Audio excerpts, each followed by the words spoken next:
because all I got was vegetables, and this cost me $350 for 1 week. You're the reason why we hate the city. I just feel like the city's becoming more insane, more dangerous. It's crazy. Bringing the total I spent in a month to 4,261 Canadian dollars. Takes 1 hour to get from Toronto to Toronto. It's a joke, but it's actually a reality in the city. Homelessness problem in Toronto, and no one seems to give a fuck. No one seems to care. I hate that I'm saying this because I lived there, you know, and I love Toronto. I love the city, and it sucks to see what's happened over the last few years. Almost half of Toronto's residents can't even afford living here, and it's only getting worse. That's right, a survey found that 40% of Torontonians didn't have enough income to cover basic expenses, compared to 31% last year. The report also notes that the price of goods and services in Canada have skyrocketed by 18% since the start of the pandemic, 25% for groceries, and rent prices have gone up by 23%. So I have a bit of a weird question for anybody who's from Toronto. I used to live in Toronto, now I'm just visiting. And unfortunately, I've noticed that the streets are so much dirtier than they used to be. Like, just trash everywhere, and, you know, unfortunately vandalism on buildings. Who cleans the streets?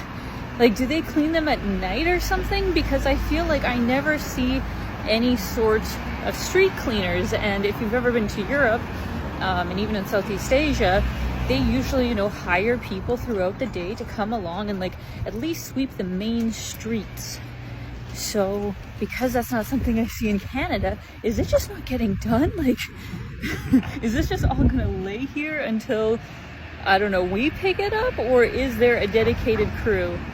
Please let me know.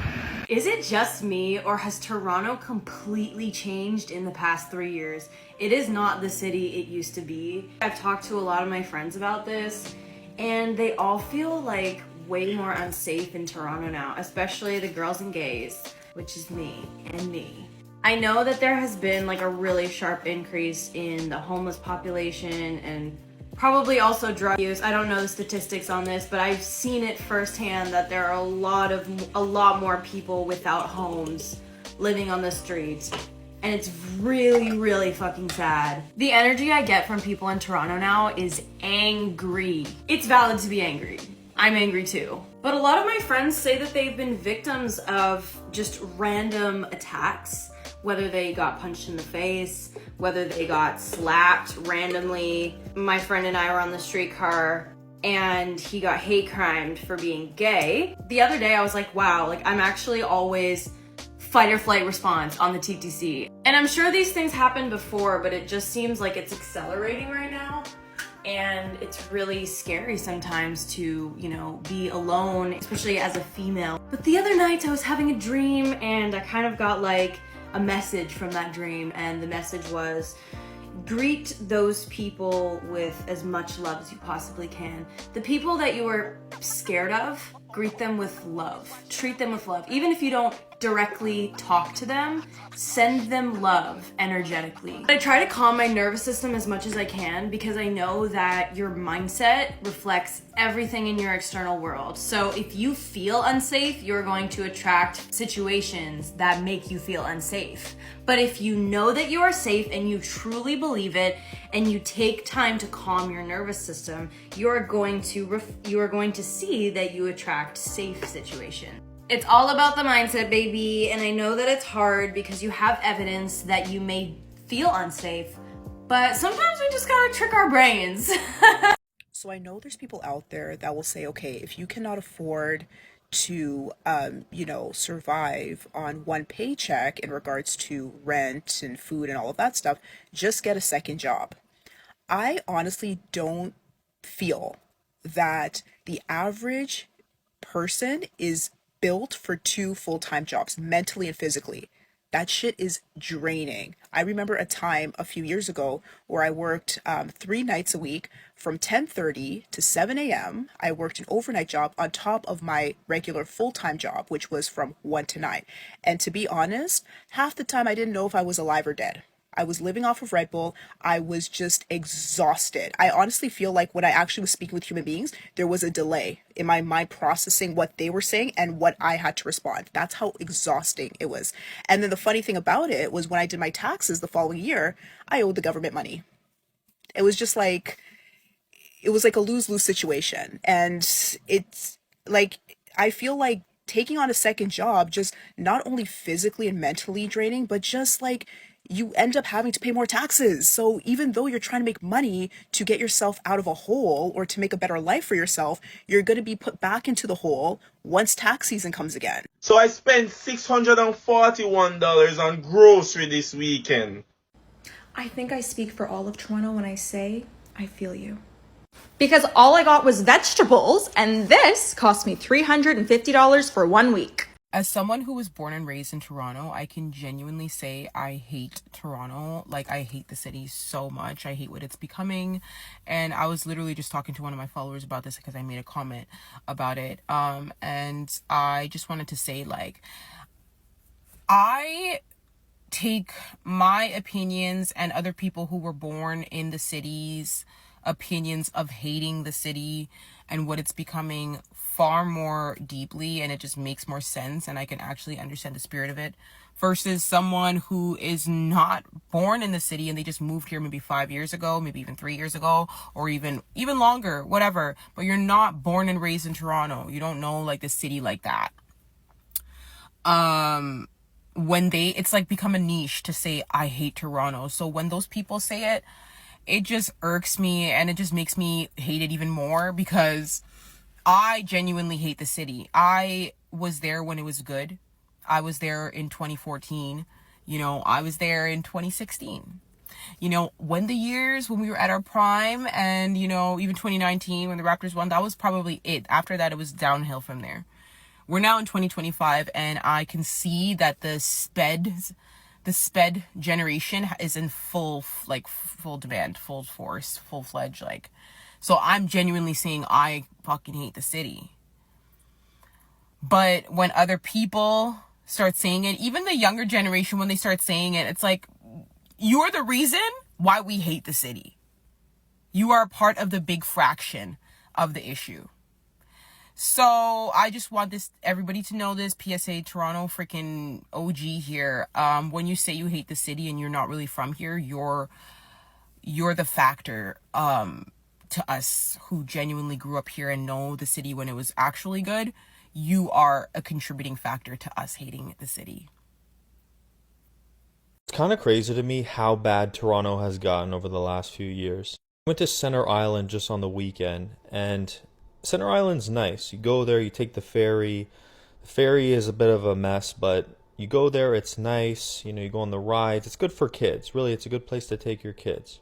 Thing is, when you get back to Toronto, you see how much the city has changed. At least I have, because I lived in Toronto for quite a long time. I see so many more homeless people in the city of Toronto now whenever I go. And I believe I saw a report that the homelessness population in Toronto has doubled since 2021, I believe, which is absolutely no surprise to me. In fact, it seems like it's higher than that. And honestly, it's terrible to see homeless people. I feel horrible whenever I see someone sleeping on the street. Obviously, there could be a number of reasons why that person is homeless, and we're not going to get into that, but we're just going to talk about the fact that Toronto is not the same city that it was before. I honestly can't stand being in the city that long anymore. If I go there for the day or a few hours, that's fine, but I just immediately want to leave when I'm there, and I hate that I feel like that. From what I've heard people say, the transit and TTC has gotten a lot worse. There's needles on seats, and it's almost just not safe anymore for, let's say, women or kids or, even young students. With what I'm seeing there, plus what's happening in the condo market and the pre-construction market, I don't really know what the thesis is for buying in Toronto right now. The whole concept of it being a world-class city, Toronto is like New York. I don't really see that, okay? And I lived in Toronto. I don't see that at all. Toronto is not like New York at all. Yes, it's a hub with a lot of businesses and people. A lot of people have to work in Toronto. But I don't understand why someone would want to live there, like the buying a home or a condo there, unless you absolutely have to. In my advice, I would tell people ditch the condo and look for a cottage up north. Look for something with land. Look for something where you can actually walk and you actually can put your feet on the ground. You're not in a shoebox in the sky. I think long term it's a better investment. Again, of course, unless condos just they drop like crazy and then it makes sense. When the numbers pencil, then maybe condos in the future might be a good investment, but they're still not anywhere close to being a good deal for any sort of investor or even really a long-term buyer. I wonder if anyone else has the same thoughts about Toronto as me. I hate that I'm saying this because I lived there, and I love Toronto. I love the city. And it sucks to see what's happened over the last few years, but I just don't understand the reason for buying there. So does anyone else feel the same way? Let me know. Toronto is literally becoming so insane. We were the safe city. We were like the smaller version, safe version of New York. But now I feel like we're turning more into New York. There's so many crazy people. I always have to be on the lookout now in case anything happens. I can't take the TTC without feeling super safe. Like I used to nap in the subway and no, that's never happening anymore. I have to be on the lookout. I just feel like the city's becoming more insane, more dangerous. It's crazy. Racist people love catching you off guard, and that's what the fuck just happened to me right now. And I screamed into my pillow for about 5 minutes. So now I'm going to talk about it. So I just went to Metro in Liberty Village. And yeah, we're getting a little personal because this person is in my fucking community, okay? So I went to Liberty Village Metro grocery shopping. I'm in the bread aisle looking for bread, obviously. And I'm already parked up there, right? Because I'm there first. This lady comes around and she parks her bumper right in front of mine. And I'm just like, I look over to her and she tells me to move. And I'm, well, no, you could just go around because like in my head, I was like, I was there first. And she looks at me and she very condescendingly goes, in Canada, we go on the right. And I was like, what? I was like, this is your fight of the day. And she's laughing, like cackling, like the Joker, okay? Mind you, I'm 10 steps away. And I looked at her and she didn't even fucking get bread. She just wanted to do that to inconvenience me. And that's the point I realized. I was like, wow, in Canada, eh? I walked back up to her and I was like, and with my camera, I was like, say that shit again. Say that shit again. And guess who couldn't say it again? Because this point I wasn't off guard. Her, dumb. So I'm downtown Toronto and I'm here for a concert. And on the tickets, they never listed anything about limited parking or anything like that. I mean, Toronto is an absolute disaster. It's a gong show. It's an inept city. It's not a major city. It pretends to be. Its traffic is ridiculous. It takes 1 hour to get from Toronto to Toronto. It's a joke, but it's actually a reality in this city. And now they closed all the parking lots because of a race that's going to happen here this weekend. So all the parking lots are closed. So I'm a 30-minute walk away from where I have to be. That's the best parking, and it's limited parking time. All I'm asking is that someone does a documentary on this shithole city. I'm gonna tell you why you should not move to Toronto, especially if you're a woman. The city is so freaking overpopulated. There's no jobs. There's nowhere to live that's under $2,000. There's places to live, but it's not very good if you're not paying $2,000. It's so overpopulated. There's no room. There's no grass. It's just a concrete jungle. Okay, literally the bootleg version of New York. But at least New York's a little fun. 2, it is so unsafe for women, especially public transport, walking home alone at night. There are so many creepy people that don't accept the answer no. There's people that don't understand what personal space is. Going home at night on the train alone is very dangerous. Especially if you live downtown, it's just not that fun. There's a lot of homeless people, which I get everybody is going through a hard time, especially with this economy. You never know someone's story, but the city is not doing anything to help these homeless people. So sometimes a lot of them are fighting addiction as well, so it could be dangerous that way too. I get everyone's story is different, but that's a big part of why I would not say to move here. 4 would be the cost of living. You are paying way too much for where you're living. Like the weather, we get good weather from June to maybe the second week of September, and that's about it. Other than that, it's pretty much overcast all the time. If you're thinking about doing like a 3-week holiday during the summer for patio season, 100% recommend. It's the best time to come in the summertime, but do not move here. Please find somewhere else, because we have too many people here, okay? And it's not fun. So please just don't feed into like how lit it looks, because yes, it's a fun city in the summer. Keyword in the summer. You do not want to be here in the winter or any other months, I promise you. This is how much I spend in a regular month as a 27-year-old living in Toronto, Canada. So I'm going to start off with rent. I was pretty lucky to find a 1-bedroom apartment where I pay $1,900, and that includes utilities. Second thing is insurance. So I use a company called Duo, and I pay about $42 per month for tenant insurance. My phone bill, I use the iPhone 15 Pro Max, and I'm paying for that as well. I pay about $129 per month. My groceries, I shop about twice a month from Walmart, so I pay about $250 per month. My transportation costs, depending if I'm going out a lot that month, I'm going to spend about $300 to $200 on transport. That's using Uber and Lyft. Entertainment costs, that's going out with my friends, tickets, drinks, and all that. I spend about $250 per month. Fitness, going to the gym costs me about $20 per month. Personal care, that includes like my grooming, toiletries, all that costs $70 per month. For savings, I try to put at least $1,000 away every single month for emergencies. For other subscriptions like Netflix, Spotify, YouTube, and the rest, I pay about $100 per month. And for any other emergencies or miscellaneous that might come up, I spend about $200 per month, bringing the total I spend in a month to 4,261 Canadian dollars. Do you think I'm spending too much? Let me know in the comments. So I just finally got an apartment for my family in Toronto, and I have some thoughts on the housing situation there. And it's not good. It's very, very bad, and it's not being covered the right way in the media right now, and not enough people are talking about it. So this was a deeply unpleasant process for us. I don't think I've ever gone through this level of vetting to get a place before. Now, mind you, I've never gone through an agent to find a place before, but we didn't really have a choice because we're not really physically in Toronto, and it's very difficult to secure viewings with mom and pop landlords. But it's also difficult in general to find mom and pop landlords because the one place where they exist is on Facebook Marketplace. And there's so many deliberately out of date or fake listings on there, either for scams or because it's real estate agents trying to find clients, that it's like a full-time job just to vet what's real and what isn't.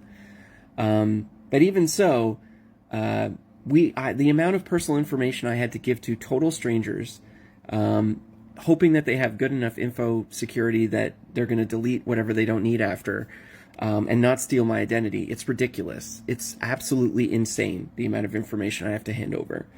And of course, landlords will defend this and say, well, it's because so many tenants are abusing the system. But there's a complete asymmetry of information. Like, I don't know anything about the landlords in this process. They hold all the cards. I don't know if they're going to sell within a year. I don't know if they have a track record of not responding to or not upholding their responsibilities under the Residential Tenancies Act of Ontario. I have no access to any of that information. And of course, homeowners defend this by saying, well, it's because there's a wave of tenants who aren't paying their rent and they're abusing the system and abusing the backlog in the Landlord Tenants Board. But the whole issue is like, it's not like just they're deciding not to pay their rent for no reason. The lowest rent for a 3-bedroom apartment, which is the standard 4-person family apartment in the city of Toronto, the lowest rent I saw within city limits was about $3,000. And yes, it gets cheaper the further out you go. But then you have to make up that difference in price with the fact that you're going to be commuting a lot more downtown and it's going to cost you a lot more in gas. That is beyond the reach of most normal income earners in Toronto. That's just not tenable. And there's so many people who are trapped in their rent-controlled apartments and cannot countenance leaving because as soon as they do, they will see their rents jump 50, 60, 70, 80%. That's not sustainable. That is absolutely not sustainable because that's a situation in which, let's say, a tenant is served what they call an N12 and asked to vacate because a family member is going to take over the unit. They could be homeless. Even if they're making like $80,000, $90,000 a year, they could be homeless because they just can't afford to live in the city. So they have to completely uproot their lives, change their jobs, go somewhere completely different. And I feel like homeowners don't have they can't like see the forest for the trees here. Like, this isn't just happening for no reason. It's not just because tenants suddenly decided to be irresponsible. It's because the rent is completely unsustainably high in Toronto. And this is why we have a neo-feudal system, because tenants can't leave, they are entirely beholden to their landlords, and their landlords can easily abuse that power to not uphold their responsibilities, to extract all sorts of horrible things from their tenants. It's just rife with abuse. And there's still landlords and homeowners who believe that tenants are tenants because they're financially irresponsible people and they deserve to be treated this way. Like, this is a common attitude you see in Toronto. Like, there's no conception and no acceptance on the part of landlords that maybe their life circumstances afforded them, and the timing of when they bought into the market afforded them an opportunity to get an extremely valuable growth asset that set them apart. They think it's because they're frugal and they're good with money, and poor people are bad with money, and so because of that they deserve to be treated like human garbage, which is often the case in Toronto. And before you get on here and say, well, it's Trudeau, welcome to Trudeau's Canada, this is not Trudeau. This is neoliberal policies on the part of most political parties that goes back to the 1980s. And these parties are still pursuing neoliberal policies to this day. They are not giving up. And this is what we've ended up with. And there is no market solution for this problem. There's no market solution. It's not just about increasing supply. It's not just about tax breaks and incentives. We need off-market public housing, and we need it at scale. And there's all sorts of formulas and models for how we can do this successfully. Vienna is just one. There's a bunch of others. But unless we take this seriously as a policy, and unless we have a government that's not talking about things like rent subsidies, I'm looking at you, Jagmeet Singh, but actually talking about a Marshall Plan style public housing, aggressive public housing approach, we are never going to break this cycle. And it's going to get worse. And there's going to be social unrest. There could be all-out class warfare. There will be extreme social disunity and, lack of cohesion. It's going to get brutal. It's going to get even worse than it is now. Since no one wants to fucking say it, I will be the one to say it. We have a major homelessness problem in Toronto, and no one seems to give a fuck. No one seems to care. The government is not doing shit about it. Have you noticed how many homeless people are at Union Station? And Union Station is where we have all of our games, all like the stadiums or whatever. The CN Tower is here. So all of the tourist destination, all the tourist attraction are all at Union Station. So imagine how surprised these people are to come to Toronto and, we're the six, we're all fucking so goated out here. And that's the first thing they see. I am so, blown away by I'm getting angry, by, the lack of care and empathy and, that's coming from our government. Why is no one doing anything about this? And for those who want to say there's homeless shelters, they can go to homeless shelters, they are fucking full. This is literally one Google search away, okay? If you search up how many beds are available in the GTA, the answer will be very, very close to zero. I don't understand where the tax dollars are going. I don't know. We're just spending our money on stupid fucking shit. I've lived in so many places in my life, and I've never seen anything like this. And I've been here for a while, and I just saw how it all just, went downhill.